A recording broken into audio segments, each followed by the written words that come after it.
जय श्री हरि विष्णु। आप सभी का आपके अपने YouTube चैनल पर स्वागत है। आइए आज हम सब जानेंगे वर्ष 2025 में अश्विन मास शुक्ल पक्ष में पापाकुंशा एकादशी का व्रत कब धारण किया जा रहा है। इस वीडियो में जानेंगे कि व्रत के शुभ मुहूर्त के बारे में, व्रत के महत्व के बारे में, व्रत का पारण कब और किस चीज से किया जाएगा, इस व्रत में खास करके भगवान विष्णु को किस वस्तु का भोग लगाएं, क्या करें क्या न करें। तो आइए जानते हैं पापाकुंशा एकादशी के बारे में। अश्विन मास शुक्ल पक्ष में पड़ने वाली एकादशी को पापांगकुशा एकादशी या पापाकुशा एकादशी के नाम से जाना जाता है। आप सभी भक्तों को पापांकुशा एकादशी व्रत की ढेर सारी शुभकामनाएं। आप सभी के जीवन में लक्ष्मी नारायण की कृपा बनी रहे। प्रभु की कृपा से आप सभी प्रकार के सुख तथा समृद्धि की प्राप्ति करें। जो भी भक्त सच्ची श्रद्धा के साथ, नियम और निष्ठा के साथ पापाकुशा एकादशी का व्रत धारण करते हैं, इस दिन भगवान विष्णु तथा माता लक्ष्मी की पूजा करते हैं, तो इस व्रत के प्रभाव से व्यक्ति के सभी प्रकार के पाप और ताप नष्ट हो जाते हैं। यह व्रत जो कि पुत्र, पत्नी, धन, वैभव, लक्ष्मी आदि सभी को प्रदान करने वाला है तथा अंत में मोक्ष को प्रदान करने वाला है। इस व्रत से मनुष्यों के पितृपक्ष के 10 कुलों का, मातृ पक्ष के 10 कुलों का तथा भार्या पक्ष के 10 कुलों के पितृ इस व्रत के प्रभाव से तर जाते हैं और वह भी चतुर्भुज रूप होकर पीतांबर और वनमाला धारण कर गरुड़ पर चढ़कर विष्णु लोक को जाते हैं। यह व्रत अक्षय पुण्य फलों को प्रदान करने वाला है। इस व्रत में खास करके अन्न, भूमि, धन एवं गोदान देने वाला महान फलों को प्राप्त करता है। जो फल अत्यंत उग्र तपस्या करने पर प्राप्त होता है, वह फल इस एकादशी के प्रभाव से भी प्राप्त होता है। जो मनुष्य शार गंगाधर भगवान विष्णु की शरण में जाता है, वह निस्संदेह यम यातनाओं से छूट जाता है। जो संयोगवश इस एकादशी के दिन भूखे रह जाते हैं, वे भी यम यातना से मुक्त हो जाते हैं। सहस्त्रों अश्वमेध एवं राजसु यज्ञों के करने का महत्व इस एकादशी व्रत के 16वें भाग के पुण्य फल के समान भी नहीं होता। इस लोक में एकादशी के समान पुण्यों का दाता अन्य कोई व्रत नहीं है। पापियों को उसी समय तक पाप समूह कष्ट देते हैं जब तक कि एकादशी व्रत करने का संकल्प न लिया जाए। यह एकादशी व्रत स्वर्ग एवं मोक्ष को देने वाली है। इसके द्वारा आरोग्य, सुंदर स्त्री एवं धन धान्य की प्राप्ति होती है। तो आइए जानते हैं अश्विन मास शुक्ल पक्ष पापाकुशा एकादशी व्रत के शुभ मुहूर्त के बारे में। एकादशी तिथि प्रारंभ समय जो कि 2 अक्टूबर 2025 दिन गुरुवार शाम 7:13 और एकादशी तिथि की जो समाप्ति है वह 3 अक्टूबर 2025 दिन शुक्रवार शाम 6:34 पे एकादशी तिथि की समाप्ति हो रही है। व्रत का पारण के लिए कहा गया है। व्रत का पारण हरिवासर समाप्त होने के बाद और द्वादशी तिथि में ही करना चाहिए। द्वादशी तिथि का पहला चौथाई हिस्सा हरिवासर का होता है।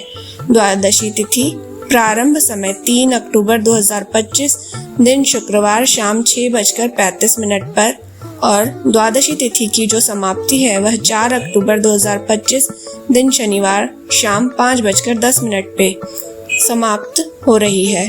तो सभी भक्तजन पापांकुशा एकादशी का व्रत 3 अक्टूबर को धारण करेंगे। सूर्योदय व्यापनी के अनुसार सभी असमर्थ हो या वैष्णव हो वह 3 अक्टूबर को व्रत धारण करेंगे और व्रत का पारण 4 अक्टूबर 2025 दिन शनिवार को किया जाएगा। 4 अक्टूबर को पारण का समय सुबह 6:16 से सुबह 8:40 तक रहेगा। पापांकुशा एकादशी व्रत का पारण गुरुन पारणम गुड़ से व्रत का पारण है। यह संभव न हो पाए तो जल, फल या तुलसी दल से व्रत का पारण करें। 3 अक्टूबर को ब्रह्म मुहूर्त का समय सुबह 4:38 से सुबह 5:26 तक रहेगा। सूर्योदय का समय सुबह 5:51 तथा सूर्यास्त का समय शाम 5:41 होगा। राहु काल का समय 3 अक्टूबर को सुबह 10:17 से सुबह 11:46 तक रहेगा और 4 अक्टूबर को सुबह 8:49 से सुबह 10:17 तक राहु काल का समय होगा। राहु काल के दौरान कोई भी शुभ कार्य या नया कार्य नहीं करना चाहिए, इस बात का ध्यान रखें। 3 अक्टूबर को प्रातःकाल पूजा का शुभ मुहूर्त सुबह 5:02 से सुबह 6:15 तक होगा। अभिजीत मुहूर्त का समय सुबह 11:48 से दोपहर 12:34 तक होगा। विजय मुहूर्त का समय 2:08 से दोपहर 2:55 तक होगा। शाम को पूजा का शुभ मुहूर्त शाम 6:05 से शाम 7:18 तक होगा। नक्षत्र जो कि श्रवण होगा सुबह 9:34 तक। उसके बाद धनिष्ठा नक्षत्र होगा। योग धृति होगा रात्रि में 9:46 तक। उसके बाद शूल योग होगा। एकादशी तिथि के दिन 3 अक्टूबर को सर्वार्थ सिद्धि योग और रवि योग भी बन रहा है, जो कि सुबह 6:15 से सुबह 9:34 तक होगा, जो कि बड़ा ही अच्छा संयोग बन रहा है। जो भी एकादशी का व्रत धारण करते हैं उन्हें व्रत के लिए दशमी तिथि के दिन शुद्ध और सात्विकता का पालन करते हुए सूर्यास्त होने से पहले ही भोजन ग्रहण कर लेना चाहिए और रात्रि ब्रह्मचर्य का पालन करते हुए भगवान विष्णु के और एकादशी व्रत का स्मरण करते हुए सोना चाहिए। एकादशी के सुबह उठकर स्नान करके शुद्ध वस्त्र धारण करके भगवान सूर्य नारायण को अर्घ्य प्रदान करें और फिर व्रती को व्रत का संकल्प लेना चाहिए। भगवान विष्णु से प्रार्थना करनी चाहिए कि हे भगवान विष्णु, हे भगवान पद्मनाभ, आज मैं अश्विन मास शुक्ल पक्ष की पापांकुशा एकादशी का व्रत धारण करने जा रहा हूँ या करने जा रही हूँ। इस प्रकार से भगवान से प्रार्थना करें। अपना नाम, अपना गोत्र और स्थान का उच्चारण करते हुए भगवान से प्रार्थना करें कि यह व्रत मेरा निर्विघ्न पूरा हो, हमें पुण्य फलों की प्राप्ति हो। आपके मन में जो भी इच्छा हो, जो भी कामना हो, वह भगवान विष्णु से कहें और दिन रात्रि उपवास रख के व्रत को धारण करें। जो उपवास नहीं कर रहे, उनका स्वास्थ्य सही ना हो तो एक समय फलहार ग्रहण करके व्रत को धारण करें और इस दिन भगवान का सुबह और शाम के वक्त पूरे विधि विधान के साथ पूजन करें।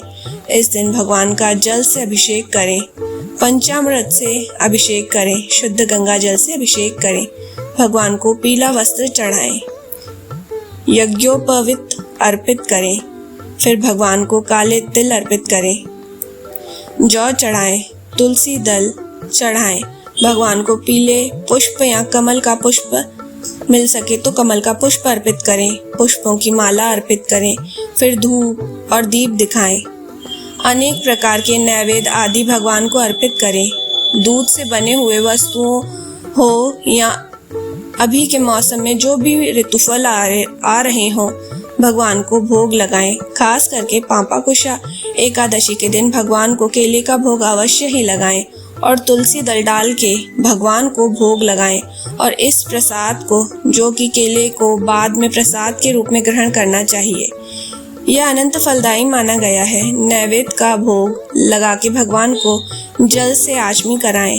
मुख शुद्धि के लिए पान पत्र, सुपारी, लौंग, इलायची के साथ में अर्पित करें। द्रव्य दक्षिणा चढ़ाएं। इसके बाद एकादशी व्रत का कथा श्रवण करें। भगवान विष्णु के स्रोत चालीसा आदि का पाठ करें या श्रवण करें। पुरुषोक्त आदि स्रोत का पाठ या श्रवण करें। भगवान की आरती करें, निराजन करें, पुष्पांजलि करें और फिर क्षमा प्रार्थना करें। इस प्रकार से सुबह और शाम के वक्त पूरे विधि विधान के साथ पूजन करें। एकादशी की रात्रि जहाँ तक हो सके जागरण करते हुए समय को व्यतीत करें और द्वादशी की सुबह उठ करके स्नान करके शुद्ध वस्त्र धारण कर लें। भगवान का पूजन करें। भगवान की आरती करें। इसके बाद ब्राह्मणों को भोजन कराएं, ब्राह्मणों को दान और दक्षिणा दें। फिर समय के अनुसार व्रत का पालन करें। इससे भगवान विष्णु अति प्रसन्न होते हैं। व्रती को व्रत के दौरान शुद्ध और सात्विकता का पालन करना चाहिए। तामसिक वस्तु का, नशीले पदार्थों का सेवन नहीं करना चाहिए। किसी के ऊपर क्रोध नहीं करना चाहिए। अपने मन में किसी के प्रति ईर्ष्या या द्वेष का भाव नहीं लाना चाहिए।